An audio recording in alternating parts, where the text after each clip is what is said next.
quick game. A Fandom edition of Kiss, Marry, Kill.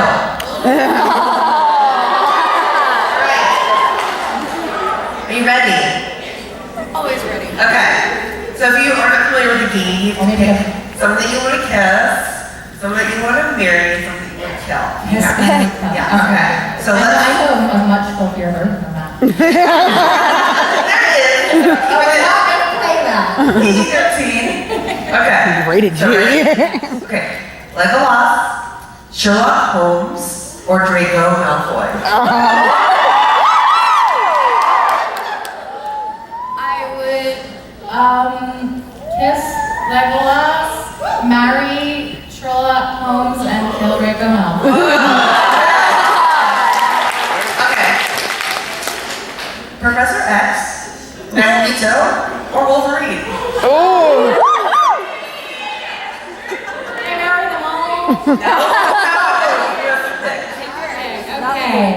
Well, I would. I guess that Magneto is evil. But he's really, really hot. And he's a very traumatic childhood. He's really, Okay. tormented. I would kiss him in an attempt to reform him. Okay. with love. That would probably not work. And then I would totally marry Professor X because he's awesome and he's got a huge house. Yeah, very rich. I don't marry Wolverine because even though Wolverine's kind of awesome, I kind of think that he doesn't live anywhere. I think he may be a hobo. And I don't know how that would like, really work with my So you'll kill I would have to kill him, Wolfie. which would be really difficult. No one kills Wolverine but Wolverine. Okay. Angel, Spike, Oh. or Rupert Giles. Oh man. These are hard. I love how I know this. Oh my gosh. That's hard. Okay. I guess I would. You know what? I would kiss Angel, Okay. marry Giles, and I would afraid I would have to kill Spike because he's a bad long-term prospect. Okay. And then Dobby, Nagini, or Peter Pettigrew. Oh, that's so gross. Master gets me a sock. I hate him. I feel like it's not really Nagini's fault. Maybe he's just a snake. That's a very. Why would I kiss a snake? So I guess that I would kiss Dobby on the forehead. And I would marry Nagini, but it would be completely platonic marriage. That was weird. Right, it would be totally like, yeah, I would just be like, this is a spiritual bond. Okay, and then finally, Simon, Jay,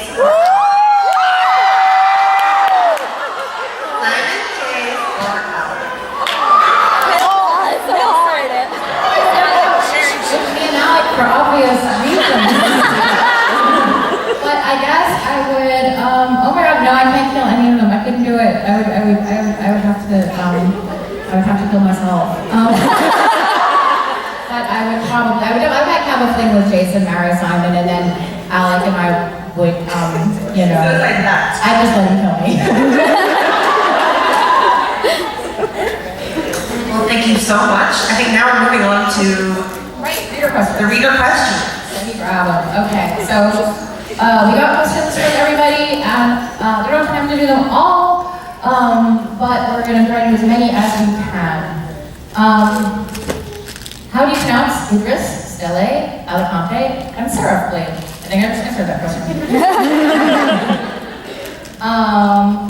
Well, this is what can you tell us anything about the new Shadowhunter series? Because I think I just did, so I don't know if there's anything extra that I can tell you except that they're gonna come out interleaved, and they're gonna basically, like the Infernal Voices in the World of Instruments, they're going to connect to each other because both are the stories of the Carstairs family and the Blackthorn family, with Arendelles and Lightwoods mixed in as always, and so you'll see connections between them. Okay. In a snippet it said one of the chapter names would be called Simon's Sacrifice, but I don't remember seeing it in the book.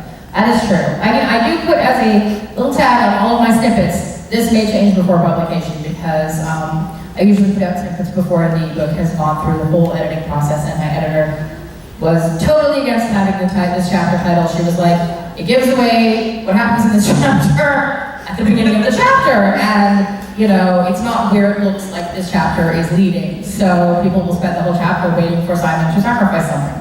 We went back and forth about it because I liked the idea, and she was like, but she didn't, and sometimes you have to battle it with the movie editor. So I was like, okay, so we changed the chapter title. What inspired you to make Clare and Jocelyn artists, and are you good at art? No, I am terrible at art. I can't draw on anything. The only thing I can draw is church. I trained myself to draw church, but it always looks very angry.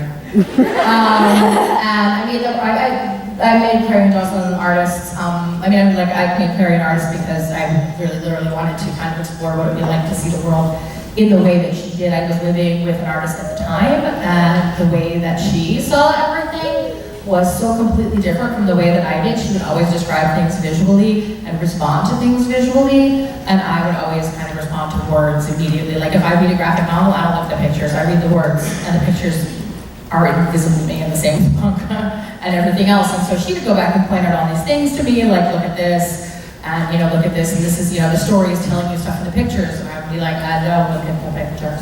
So I was like, okay, let me try to kind of think about what it would be like to train your brain to look at things visually. Why did you just put up Anakin Magnus? That's the end of my messages. I just put up Magnus Malin because I felt like when we start, I had left him in the sort of place in City of Glass where I felt like things were, they had gotten together, and their relationship was before them. Was it going to work out? Was it not going to work out? We didn't know. And then when I was revisiting it, I thought about, the inherent difficulties of having a relationship when one of you is mortal and one of you is immortal. And that is a theme that he was getting returned to, but it also, felt to me, like in this specific case, the kind of people that Alec and Magnus were, with Alec being kind of insecure, and Magnus being so incredibly withholding about everything.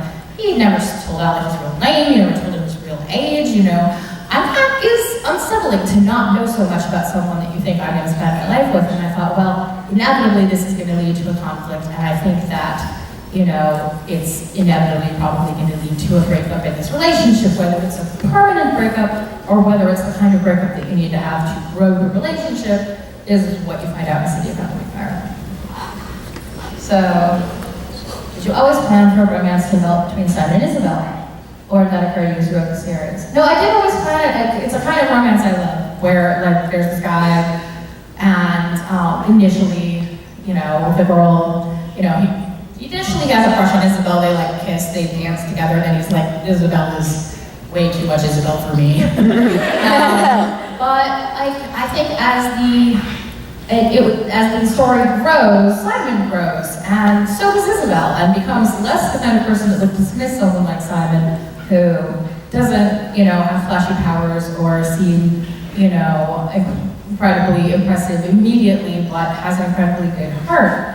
And she comes to see that, and he comes to see that Isabel is not, in fact, out of his league, that she is a person just like him. He comes to objectify her less and to relate to her as a human being more. And so, to me, that was a really interesting relationship to develop.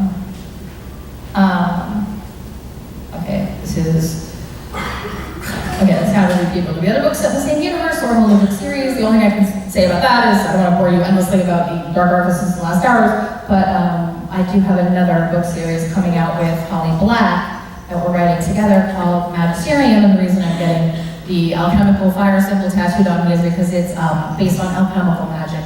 It's set in a world where some people have powers to control different elements. Wood, metal, fire, air, water, and chaos. And if you have that power, you are basically recruited into a school where you are forced to learn how to control it. And it is about a boy who absolutely, really, like more than anything else, does not want to go to magic school. And he tries to fail all the tests that they put you through to get in. And he does actually fail all the tests, but they put him in anyway. And it's about the adventures that he has at the school that he really doesn't want to go to. Because we have So, I mean, I love Harry Potter, she loves Harry Potter, there's a million other magic school books out there, but I've never read a magic school book where the kids didn't want to be at magic school. And I was like, what if you really hated the idea?